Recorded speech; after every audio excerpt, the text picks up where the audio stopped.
was so excited that when you show me that the drawings and plans of climbing shoes is really refreshing. That's the time everybody doing same thing as the climbing shoes.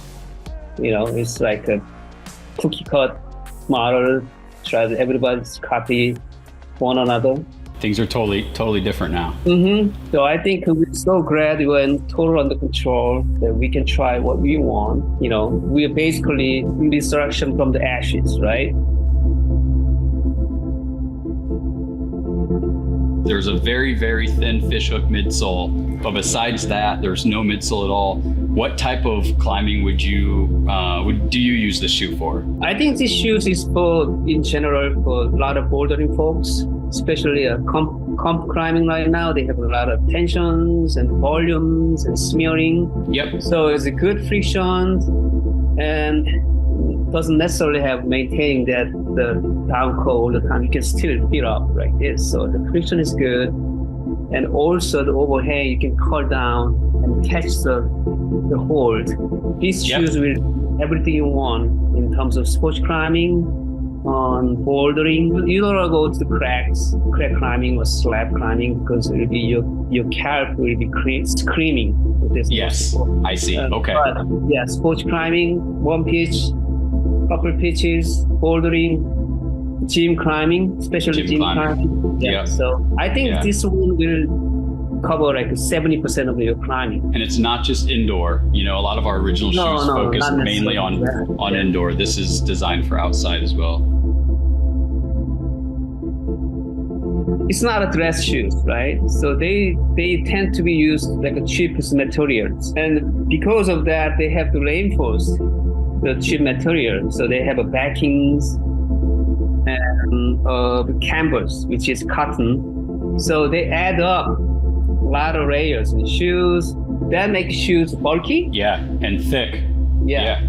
And heavy. Heavy, yep. So we don't have any linings, but we used one of the top quality materials, which is strong enough without the linings. And it's a Korean material. Yeah, one of the best. So that's why they gave us time to think about new rust, because I told you making a new rust is the big deal. It is a multiple year project. So that's why they just pick up the old rust. It's kind of proven that rust has been there out there and they've been making shoes. It's really hard to restart. So we were able to do that, and we have a time to really make a convincing rust. We are able to make close to human foot shape, which will be guaranteed comfort.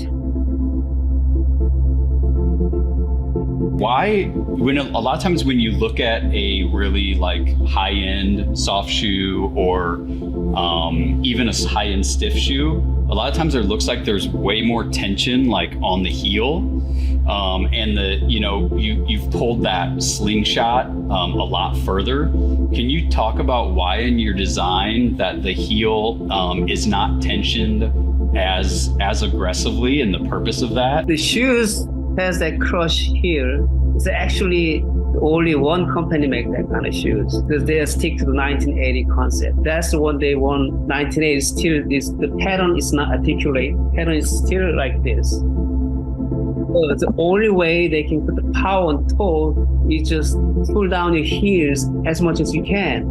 So they have an enormous tension when they put the shoes on the rubber. And people think that's how it needs to be, but it's not. All this, they're still saying, yeah, you should have snug fit, you have the painful, no pain, no gain. That's the old mantra. The shoes have to be comfortable.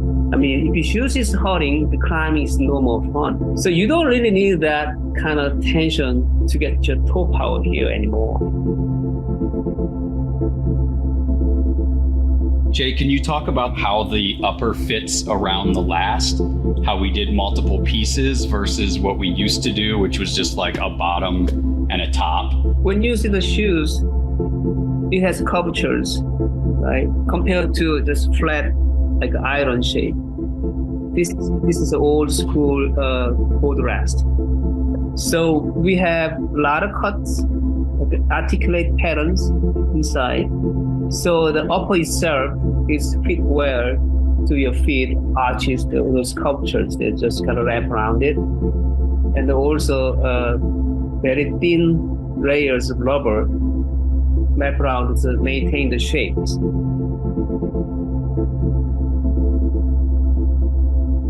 Really minimalist. There's no lining. We use the upper material all over for the strap, the multiple piece European style fit.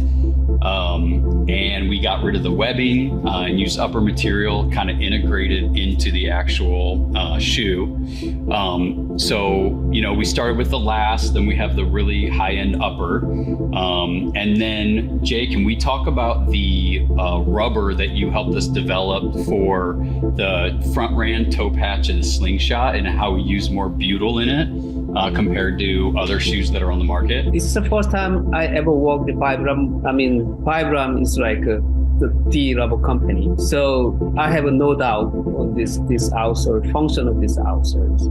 And also the heel is the same kind of rubber, 100% butyl. So we have a maximum friction on the stickiness on the heel hooks and toe functions. So the butyl rubber is sticky, but it worn out rather quickly. So the companies kind of hesitate to use on rand rubbers because they worn out and make a hole, and it becomes durability issues. They're usually using really sticky rubber for the outsole, but when it comes to the rand, they're using a more generic slick rubber, and that's why most of the brands are adding in a lot of design features so that you still get some friction there. But we have 30% butyl in it. We have a right compound mixture of that guaranteed durability and also give you 30% of friction or stickiness on this toe rand, also the heel rand. So stickier rand, but you still have that durability. You have the durability, yes. I know we did like the tech drawings and everything for the front rand.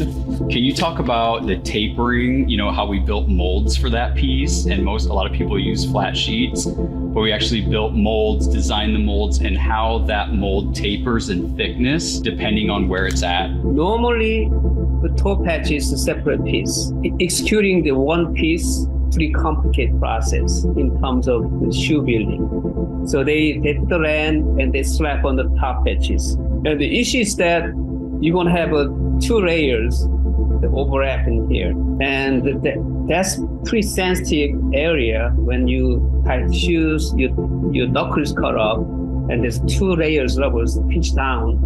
And that's how you get developing calluses on top of your knuckles. So we kind of explore the idea of a one-piece rubbers that there's no seams, so there's no delamination problem. It wraps the toe cap into the front rand. One-piece rubber. So no delam. Yeah. It's not flat sheet that just grinding off, but we have actually mold piece designed by 0.0 millimeters difference between here's like a little thick toe, and then it goes thinner here, and edge is almost like a 0.1 millimeters of the tip. So it's really super thick, soft.